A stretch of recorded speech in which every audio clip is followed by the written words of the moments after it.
my respected principal ma'am and my all teachers. Myself Khushi Pandey and my topic is Rolek Act. Rowlatt Act का वास्तविक नाम एनार्शियल and criminal law था। ये मार्च 1919 में British सरकार द्वारा भारत में लाया गया। इस एक्ट को लाने के पीछे ब्रिटिश सरकार का सिर्फ एक ही एम था कि वो हमारे भारत के जितने भी क्रांतिकारी थे उनके अंदर जो स्वतंत्रता के लिए क्रांति जल रही थी उसे बुझाने का, उसे कुचलने का। हमारे अहिंसा के पुजारी महात्मा गांधी ने इसे काला कानून कहा। इसके अंतर्गत ब्रिटिश सरकार का कोई भी सिपाही आ सकता था और हमारे भारतीयों में से किसी को भी बिना पूछे, बिना अपील, बिना दलील, बिना वकील के उन्हें जेल में डाला जा सकता था। इसके पश्चात महात्मा गांधी ने पूरे भारत में आंदोलन चलाया इसके खिलाफ, रॉलेट सत्याग्रह जिसे नाम दिया गया। इस सत्याग्रह का सबसे ज़्यादा प्रभाव पंजाब प्रांत में पड़ा, क्योंकि हम लोग के भारत से प्रथम विश्व युद्ध में अंग्रेजों ने काफ़ी ढेर सारे सैनिक ले जाके हमें ये दिलासा दी थी कि हम अगर ये विश्व युद्ध जीत जाते हैं तो हम आपको आज़ादी प्रदान कर देंगे।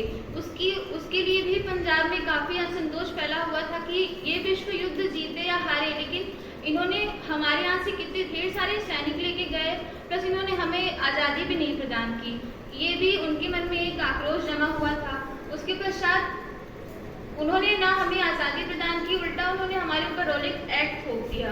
रोलेट एक्ट का प्रभाव हमारी भारतीय जनता, भारतीय क्रांतिकारियों सबके ऊपर पड़ा।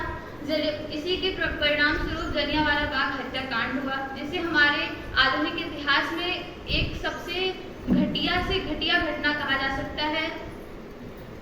ये 13 अप्रैल 1919 में बैसाखी का दिन था। हमारे जलियांवाला बाग नामक स्थान पर स्त्री, पुरुष, बच्चे, ढेर सारे लोग इकट्ठा हुए थे, जिन्हें जनरल डायर नामक ब्रिटिश शासक ने बिना पूछे, बिना बताए सबके ऊपर गोलियां चलवा दी। इसके पश्चात गोलियां चली, काफ़ी लोग मारे गए। हंटर आयोग का भी गठन किया गया, जिसमें ब्रिटिश सरकार ने हमें ये बताया कि सिर्फ 300 से 400 लोग मारे गए, लेकिन ऐसा कुछ नहीं था। वहाँ पे हजारों लोग मारे गए थे। जलियांवाला बाग हत्याकांड के बाद महात्मा गांधी जी ने केसरी हिंद नामक उपाधि का त्याग कर दिया और हमारे ब्रिटिश सरकार के अंतर्गत जो भी हमारे भारतीय उनके किसी भी पद पर काम कर रहे थे उन्होंने त्याग पत्र दे दिया। उसमें से जमुना लाल थे, ऐसे इत्यादि लोग थे। इसके पश्चात पंजाब में मार्शल लॉ लागू हो गया। Thank you so much. एक राजा से अपेक्षा की गई है कि वो अपने राज्य का पालन इस तरह करे कि उसे एक धर्म राज्य का दर्जा प्राप्त हो सके। इसके 3 अंग बताए गए हैं: कार्यपालिका, न्यायपालिका, व्यवस्थापिका। ये 3 अंग द्वारा धर्म की स्थापना की जा सकती है। महाभारत में राजधर्म की अवधारणा। महाभारत एक महाकाव्य है जिसमें राजधर्म का उल्लेख किया गया है। इसमें बताया गया है कि जो राजा अपने प्रजा की सुरक्षा नहीं कर सकता वो एक दुष्ट और चोर के समान होता है तथा उसे मृत्यु के पश्चात नरक की प्राप्ति होती है। तथा हमें महाभारत से यह सीख मिलती है कि हमें कोई भी परिस्थिति हो लेकिन हमें राजधर्म का पालन करना चाहिए। All of you, my respected principal ma'am, my polity teacher Anita ma'am, and my college friends. My topic is President of United States of America.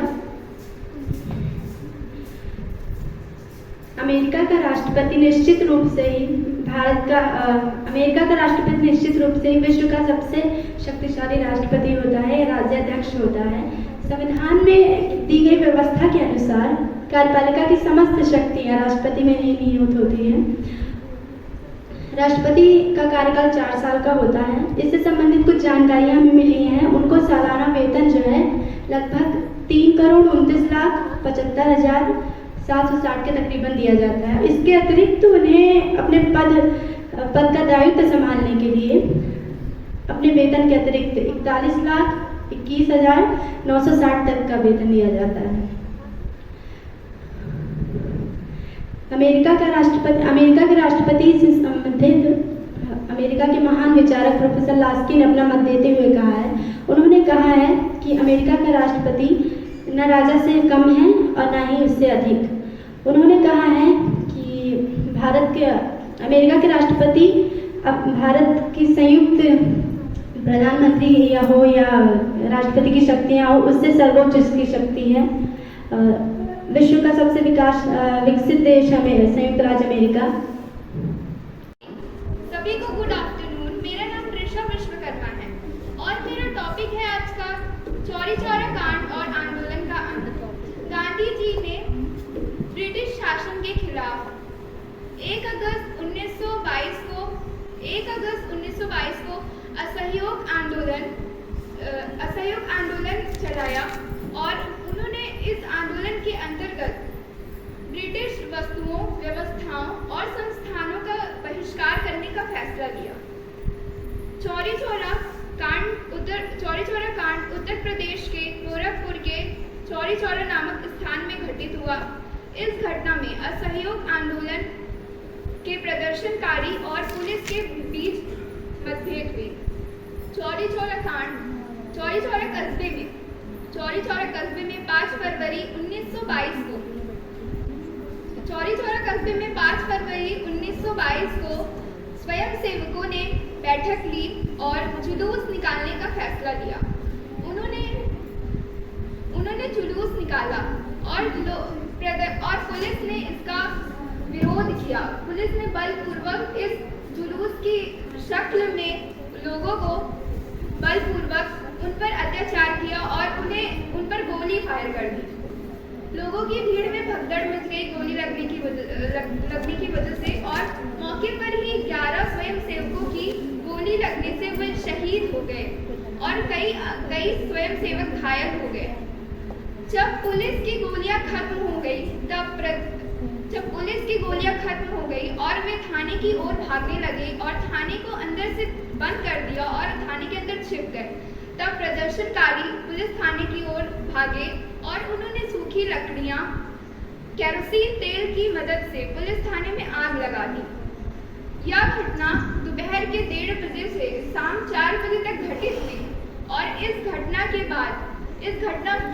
में एक थानेदार और 21 सिपाही की जलकर मृत्यु हो गई। इस घटना का पता जब सत्य और अहिंसा के पुजारी महात्मा गांधी को चला, तब उन्हें काफी दुख हुआ और वे इस घटना को सहन नहीं कर सके और 12 फरवरी सन 1922 को उन्होंने बारडोही में कांग्रेस कार्य समिति की बैठक की और उसमें असहयोग आंदोलन को राष्ट्रीय स्तर पर रोकने का फैसला लिया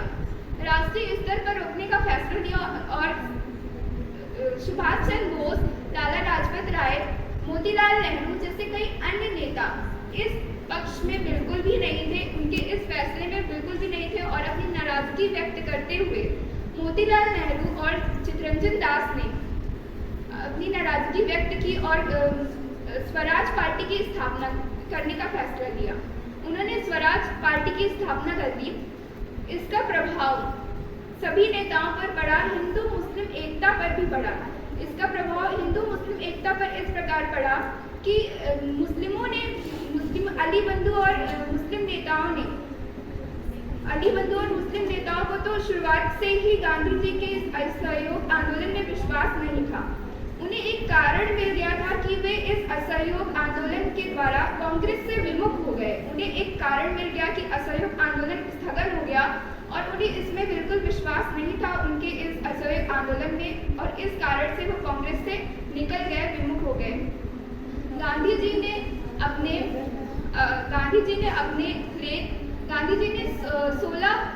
16 फरवरी 1922 को अपने लेख में लिखा, चौरी चौरा के अपराध के लेख में लिखा कि असहयोग आंदोलन स्थगन इसलिए कराया गया कि ऐसी घटनाएं कई अन्य जगह पर भी हो सकती थी। ऐसी घटनाएं जैसे चौरी चौरा की घटना हुई, इतने लोग मरे, वैसे कई अन्य जगह पर भी ये घटना घटित हो सकती थी और इस वजह से उन्होंने इस आंदोलन को स्थगन किया।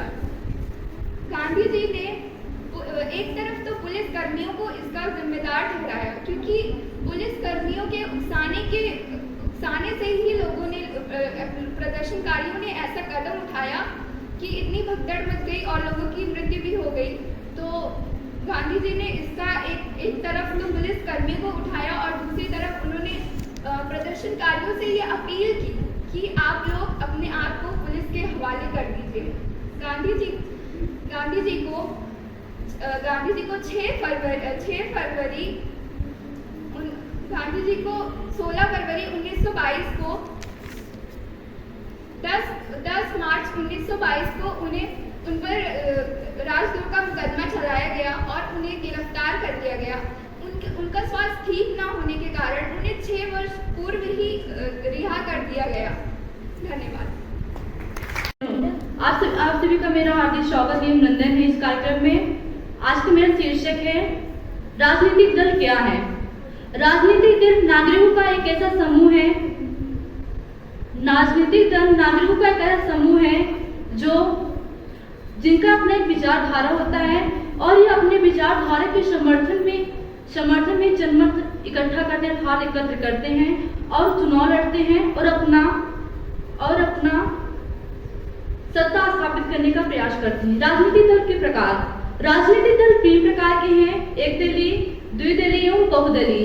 एकदलीय शासन व्यवस्था चीन, उत्तर कोरिया एवं क्यूबा में है। जहां पर एक शासन पद्धति प्रणाली है, वहां पर एक ही राजनीतिक दल को अपना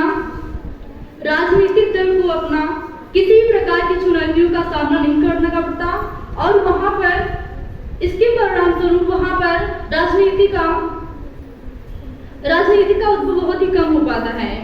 द्विदलीय पद्धति अमेरिका और ब्रिटेन में है, जहां पर 2 ही राजनीतिक दल होते हैं, वहां पर किसी एक ही राजनीतिक दल को मंत्रिमंडल प्राप्त होता है और वही मंत्रिमंडल को व्यवस्थापिका में पूर्ण बहुमत प्राप्त होता है।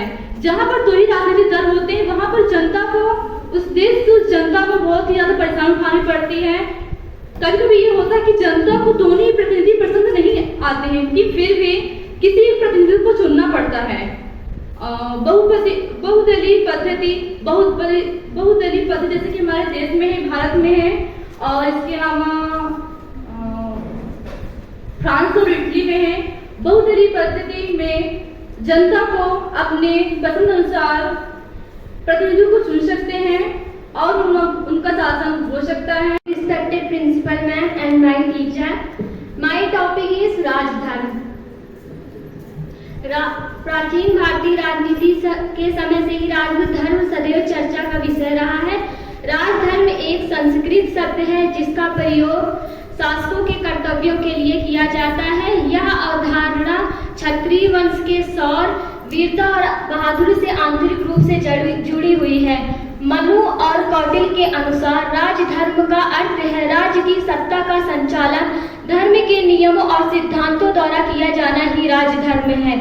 राजा द्वारा उसके कर्तव्यों की जांच, कर्तव्यों का पालन, जिम्मेदारियों की पूर्ति, समाज का क्रमिक विकास और राज्य में रहने वाले प्रत्येक व्यक्तियों के कल्याण से संबंधित था। राजधर्म राजा को उसके कर्तव्यों का पालन कराता है। अतः ऐसा माना जाता है कि राज्य धर्म सभी धर्मों का मूल धर्म है। शासक और शासन दोनों ही राजधर्म से जुड़े हुए हैं। प्राचीन भारतीय राजनीति में राजधर्म न्याय, समृद्धि और सुरक्षा से संबंधित था। कौटिल्य द्वारा दिए गए स्तंभ सिद्धांतों में राजधर्म को सबसे महत्वपूर्ण तत्व के रूप में व्याख्यायित किया गया है और राजा से यह अपेक्षा की गई है कि वह अपने कर्तव्य का पालन इस प्रकार उचित रूप में करे कि राज्य को धर्मराज एवं स्वयं राजा को धर्मराज का दर्जा प्राप्त हो सके। राजा जो बिना किसी भेदभाव के अपनी जनता की सेवा और उनका पालन करता था, उसे ही राजधर्म कहा जाता था। राजधर्म की बात हम नए दृष्टिकोण से करें तो इसमें राजनीतिक आधार के 3 अंग सम्मिलित है: कार्यपालिका, व्यवस्थापिका व न्यायपालिका। इन तीनों अंगों द्वारा प्रजाहित के लिए जो भी कार्य किया जाता है वो धर्मराज के राजधर्म के अंतर्गत आता है। चौरी चौरा नामक स्थान पर 30,000 लोगों की भीड़ ने प्रदर्शन किया था और इस प्रदर्शन को रोकने के लिए पुलिस ने बल प्रयोग किया था और इस बल प्रयोग से जनता उत्तेजित होकर हिंसा पर उतर आई थी और उसने गुस्से में अपने की चौकी में आग लगा दी थी, जिसमें एक थानेदार और 21 सिपाही की जलकर मौत हो गई थी।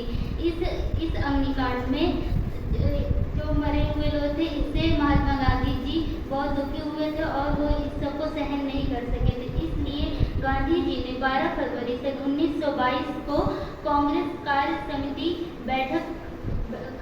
की बैठक की और उसमें अनेक नेताओं के विरोध मना करने के बाद भी उन्होंने असहयोग। माय फ्रेंड, मेरा नाम सहरीन बानो, मैं BA द्वितीय वर्ष की छात्रा हूँ। मैं आप सभी को चुनाव आयोग के बारे में कुछ बताना चाहती हूँ। भारत में निर्वाचन आयोग को चुनाव आयोग के नाम से भी जाना जाता है। यह एक स्वायत्त निकाय एवं संवैधानिक